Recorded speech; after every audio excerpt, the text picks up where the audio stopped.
Welcome to the Teen Life Podcast, where we explore your questions to help you make meaningful connections with teenagers, because no teen deserves to feel alone.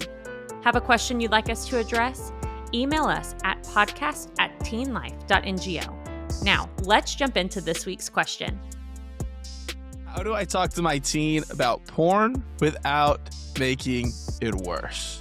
All right, we're jumping right into it today. And I know that this conversation, most adults, like including myself, hope this conversation never comes up. I mean, it's funny enough, even peek behind the curtain. It's not like we're sitting here like, man, I can't wait to talk about this on the podcast. So even we, I think, we're dreading talking about this, but it is important and it needs to be talked about. And so we're going to jump in today about how to have these conversations with teens, certain areas on where they might be encountering it. And I think just like as a baseline, the reality is, whether we want to admit it or not, we live in a culture and a time where most teens are going to encounter pornography at some point, whether willingly, whether they seek it out, or by accident, just because of the culture that we live in, because we're constantly connected. And so it's something that needs to be talked about. It's something that needs to be addressed. And so how can you as parents or adult leaders bring this up without it seeming too awkward? Mm-hmm. Well, and I think too, this conversation probably will happen. I don't want to say like definitely, but it's not necessarily an if anymore. It is a how do we respond when this conversation comes up. And so that's what we want to talk today. We want to equip you. We have actually done a deep dive episode on pornography. I mean, this was years ago. So I will link that if you want to go listen to something else. And in that one, we broke it down even more from if you're talking to boys conversation, and if you're talking to girls, and how pornography affects them a little differently. So we're not going to get as much into those things today, but you can go back and listen to it. But I think what we want you to hear today is this conversation needs to happen. And we want it to happen well so that they feel safe, and so they can feel like they can keep coming back to, because shame can shut conversation down. But if you're curious and open and coming from a place of, I want to help you, not I'm going to lecture you, that can change a lot for teenagers and how they respond and how they open up moving forward. I think the most important thing about this is just being honest with everything, whether it was your own struggles whenever you were their age. Obviously, the world has drastically changed since we were teenagers, but being honest with the struggles that maybe you face even as an adult, and also making them feel like they can be honest with you in that situation without it being like Karlie says, shutting the conversation down. Just kind of having the conversation be where, hey, I just want to get to the point where we can talk about this in the open, and making sure that there is a plan in place on how to set up guardrails and how to do things that maybe make it better and easier for you, because the temptations and the media and all that stuff is not going anywhere. I mean, one of the things I talked to my son about was, it doesn't even really matter what you're doing. It's going to come across you. Like, you could be driving down the highway and there's a billboard these days of things that may take you down a path you don't want to go down. And so it's not even, I think, the word porn has this insanely negative stigma, and understandably, but porn is not just the X-rated things that you go search for on the internet. That the stuff that you see on billboards, on TV, on Instagram, on whatever, that it may not be considered porn, but it definitely can lead towards that or pull you towards that in that regard. Yeah. And I think as a parent or as an adult leader, you might, again, like we said off the top, be fearing this conversation from coming up. And there's, like Karlie said, in a lot of ways, no avoiding it, whether your teen brings it up to you, or I think more importantly, if your teen is avoiding it at all costs, like I can't talk to my parent about this. There needs to be a conversation that happens regardless, I think, because you can try to convince yourself, oh, my teen doesn't struggle with this, or they haven't been exposed to it. And I can almost guarantee you that they have. And so there's some research that's been done from Common Sense Media that shows that many teens report seeing pornography for the first time in early adolescence, some as early as 10 years old. And as culture progresses, that number's only going to get lower. I don't think it's going to be, oh, well, now it's 16. It's only going to get lower. A Mhm. significant portion say it happened unintentionally through pop-up social media or friend sharing content. And so I think the age range is usually 13 through 17. Most kids within that age range have confirmed that they've watched pornography online. And so Mhm. I think whether your student or teen is actively watching it or not, it's been something that they've been exposed to. And whether they initiate the conversation or not, you need to have that conversation. And so we've done some research about things that they might be exposed to it on. And this isn't necessarily places for you to just go snooping on the phone and bring it up. Hey, I saw this on your phone. I sometimes if that happens, there's a way to bring it up that we might talk about later. But I think a lot of times it just leads to your teen being more sneaky in that Mhm. area. And so we want to address the problem as it starts through just conversation, because that's where real change, that's where real conversation happens. And so some ways that teens are encountering porn is through friends sharing links or memes, whether it's like, hey, check this video out, or even just a meme where it's something inappropriate. They're exposed to Right. it that way. Social media is even on a For You page, even through algorithms, are pushing things that aren't just straight up X-rated porn, but are softcore things that could lead them to go, oh, what is that? And it's just constantly pushing. Algorithms are smart enough to know, like, if you're a 17-year-old boy, it is going to push those Yeah, things because it knows that you will continue to watch them.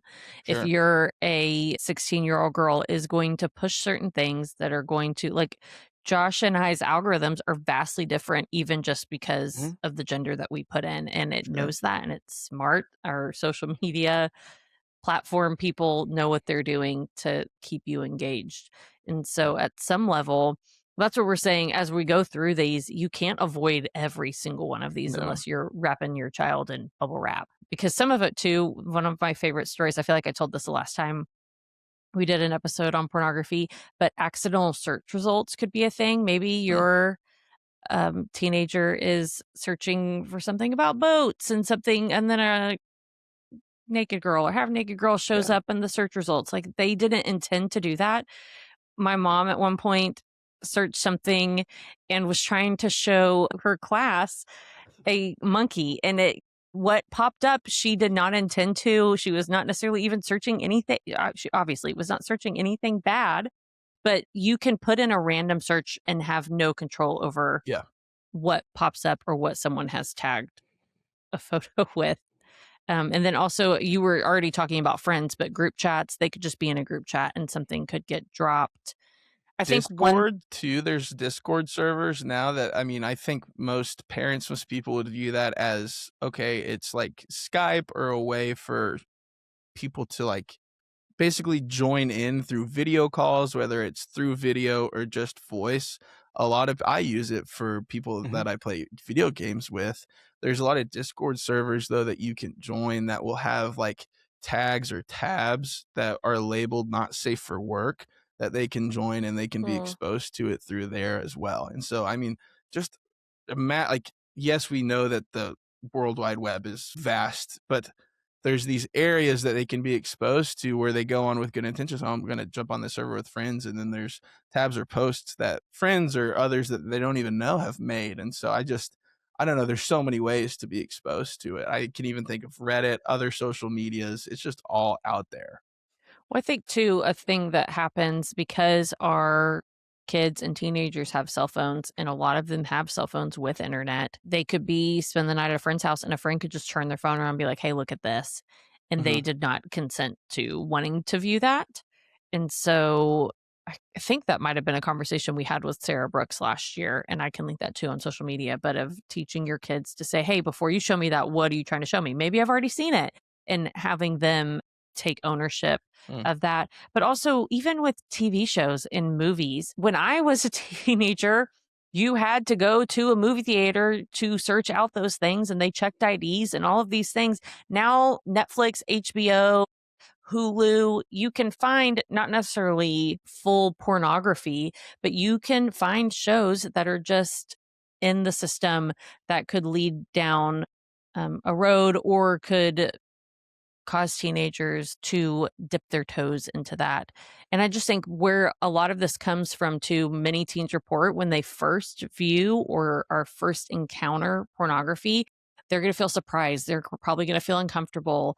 They might be confused, but there's also a lot of curiosity with this age and around puberty that then leads them to go, wait a second, I wonder what else that can cause them to search other things or look for other things outside of what in the beginning even might have been innocent, but curiosity can take that down a different path.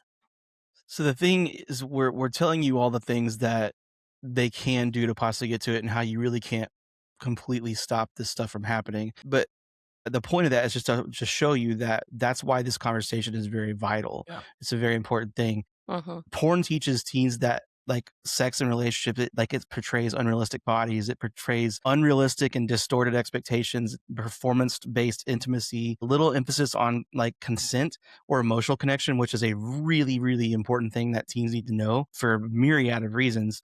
But there's all kinds of things that that's teaching them poorly, that if you're not having the conversation, you're basically leaving it up to them to make their conclusions about Mhm. what that part of their life is going to be. 53% we have a study that said 53% of boys and 39% of girls believe that pornography is a realistic depiction of sex, and that porn consumers tend to be less satisfied in relationships, less committed, and more permissive of cheating. And that's the thing, is if you have your head in the sand as the adult, you're basically just like, in a weird way, you're giving them to the laws of the land to train Mm. them on an incredibly intimate, important part of what's going to be their adult life.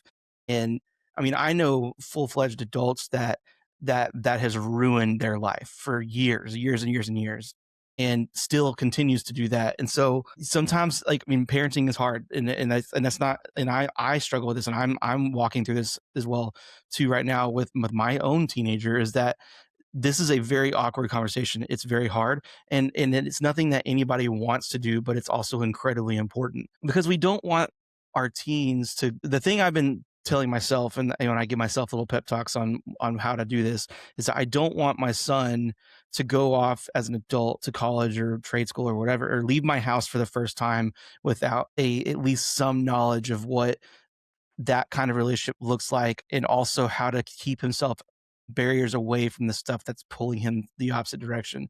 Because Mm. I mean, listen, we are a faith-based organization, and we obviously all believe that, sex comes in marriage, and the relationships like that come with marriage. But the reality is that's not the world that we are being taught, that's being taught to our kids right now. And so Mm. this is just another way you can kind of put a barrier of, it's not even really doing the whole, like, the shame talk. It's more about giving them the facts of, if you choose to go down this road, here's what this looks like. And it's not a, I'm going to hate you, or I'm going to be mad at you, I'm going to shame you when you do it, but if you do, here's what this looks like. And a lot of times porn like fantasizes that to a point where it ruins a lot of mindsets of what they're supposed to be looking at that age. So when it comes to why teenagers are looking at porn, engaging with porn, there are probably lots of different reasons, but there are three common categories that I kind of want to hit on.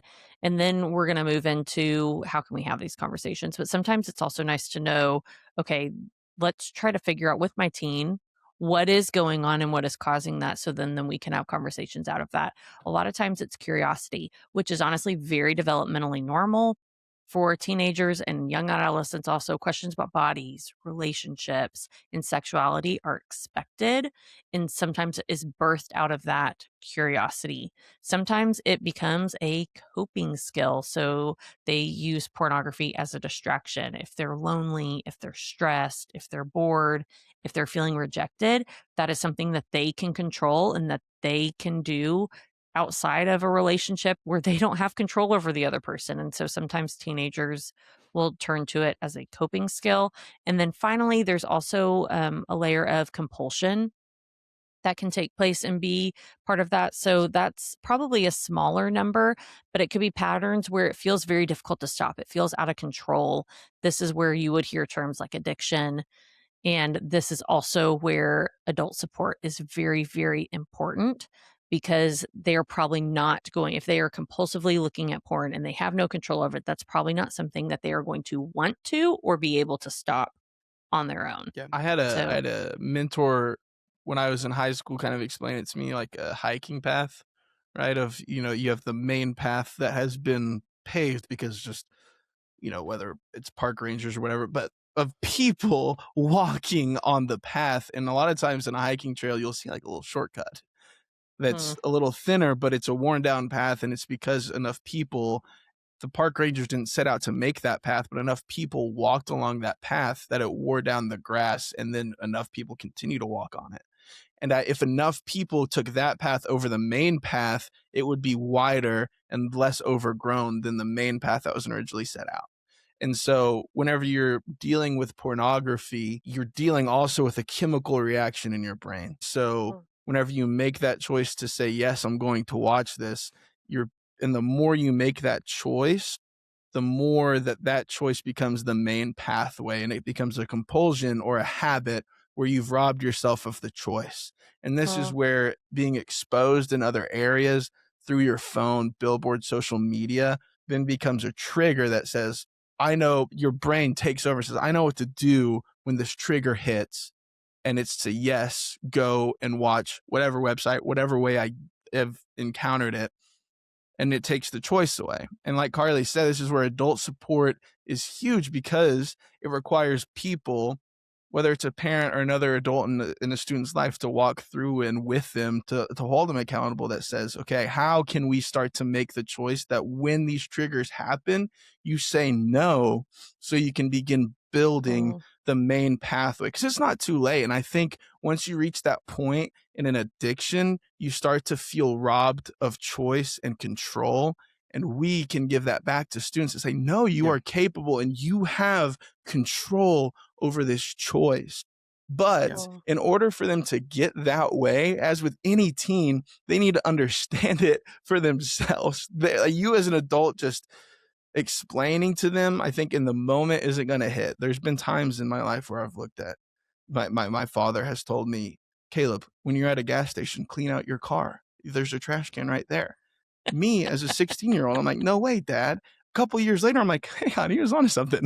I think there's these conversations or these things that we can say to teens that might end up helping down the line, but that's less effective than being able to walk with them, be able to have them think mhm. through these conclusions themselves. And So so the next question is how to have these healthy conversations. yeah, we're talking about the why and all the things, the reason why to have the conversation. But so let's give you the practical ways of how to do it and how to make it accessible for you, the parent or the mentor as well. So the main thing is just start with an easy question. Hey, I know people your age sometimes come across sexual content. Like, has this ever happened to you? Is this something that you struggle with? Or like, hey, you're growing up in a world that I don't know, and this stuff is really easy to find. And if you ever have questions, like, please come talk to me. Like, just kind of opening that door of Yeah. conversation goes a long Mhm. way. The main thing is that, I mean, we say this all the time, but you got to be shock proof. You have to stay calm, Mhm. and you have to like ask open questions. If you go to your kid and say, hey, are you looking at porn, or hey, are you having sex, or whatever, the answer is almost definitely going to be no, regardless of what No. the situation is, because like unless your kid is just either super caught off guard and has word vomit, or they're the most honest teenager on the planet, like you're Mm, going to get a no and not a straight, honest, conversation. So it's more about listening to them and asking open questions and giving them the chance to kind of like dip their toe in that conversation before they take a dive in. The hard thing about like being the older generation is that you have to share like your values of why you think this stuff's important, but also be respectful of where they're coming from. And if they've already dove off the deep end of some of this thing, some of this porn stuff or whatever it may be, talk about how we can get back to where they need to be safely and all that kind of stuff. Whenever I'm having hard conversations with about anything, but especially this stuff, we've talked about this before, but like I always sit side by side. Like the car is the best place to have this conversation mhm. because then they can look straight ahead, and you don't get the guilt eyes, you don't get the judgment eyes, and like you can just stare off. And so you as a parent can stare off into traffic as you're driving and be scared to death, and and have bug eyes, but the kids aren't going to notice that. And then the kid can also look straight ahead and feels safer to be honest because he's not having to stare you in the eyes. And I get that face-to-face conversation is an important skill for kids to learn, but sometimes it is necessary to give them a chance to have some safety nets and stuff like that. Um, A and walk also, helps too. If you Mhm. even yeah, go on a a walk is walk, it's a good. great Yeah, space. You're doing something. A lot of my best conversations that I've had with teens are like walking, whether it's a disc golf course or on a hike, things like that. If you're putting yourself, yeah, and I think a lot of it, Tobin, is like what you said. You don't have to look them in the eye. yeah. Yeah. And I think when I grew up, it was always like, have you had the talk? Have you had the birds and the Mhm. bees talk? And this is not the talk or the talk. It needs to be a series of smaller conversations. Because Uh, if you think you can go in there with this, I mean, even like the most well put out curriculum of just a book, and you read a book and you do all these things, that's not going to go over well because it's too much information. It's overbearing, and it's not what the teens need. It needs to be a series of check-ins, series of conversations to kind of show them that progress, it takes time. It's also And an everyday yeah, it's an everyday mindset. encounter or everyday, like weekly. It's not like, okay, I just this one talk or this one encounter, or this one lesson I'm going to teach my students is going to solve their addiction or the draw to porn forever. Get, especially like we've listed out all the ways for teens, adults to encounter it. It's going to be a consistent, mhm. persistent problem. And so this is where the everyday check-ins are so, so, so important. Right. And I mean, with that, as we listed all of the ways they can encounter it, what we're trying to get across is we're not just trying to protect them from harmful content, because at some level you can't completely block all of that out, especially as they graduate high school and go into Yeah. the real world. But we want to prepare them to make wise choices. We also want to, I feel like I've said this and I feel like I'm a broken record, but we want you to be a safe place that if they have questions and are curious, they don't have to go to the internet to look that up. They can come to you and have a conversation and feel safe doing that. Yeah. Or if they are struggling with loneliness or rejection, instead of turning to something that's harmful, even if that's not pornography, they feel like they can come to you and ask for help and get those tools that they need. So we have a few practical strategies to leave you with today. And one of the first ones is to address boredom. Kayla brought up earlier triggers, that there are triggers for this, that if you can help your teenager identify their own triggers, and be clear, I said that intentionally. You are not identifying their triggers. You're helping them identify, hey, this is when I typically, maybe it's late at night. Maybe it's when I'm stressed. Maybe it's when y'all leave me home alone and I'm bored. And that is something that I turn to. Help identify triggers and then make a plan. Okay, next time that happens, what can we be doing instead? Do you need to call a friend? Do you need to, we're going to take your phone out of your room at night so that that's a barrier. One thing, and I'm going to link this, Nino wrote an excellent blog post about this Hmm. recently on our website that I'm going to link. And one of the things he pointed out is that exercise can help. And there's brain science behind that. But getting your body moving and active can actually take away some of the desire or need to look for that in other places. So maybe it's okay when you feel like, if that's a trigger, go on a run or go lift some weights. But when we talked about the habits, that was the thing. You can't just take it away Yeah. and not fill it with something else, or they're going to fill it with something else. So Sure. what can we be doing to take the place of that? And then I also think tech boundaries obviously are a big one. There's software out there like Covenant Eyes or Bark. I'm sure there's lots of other options too. If your teenager needs kind of some guardrails or something, some software that's going to help them.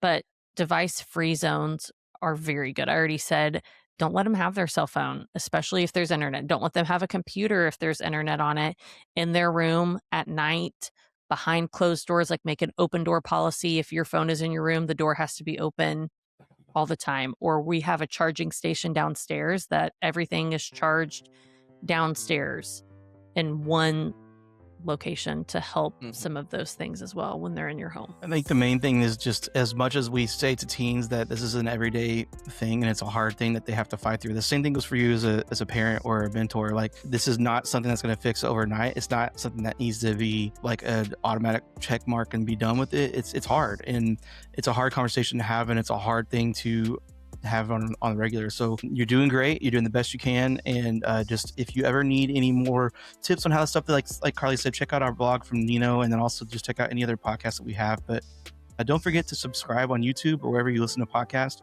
and reach out to us on social media or to podcast@teenlife.ngo to submit any questions or anything that you might have on the side that we can help you with. And that we'll see you next time.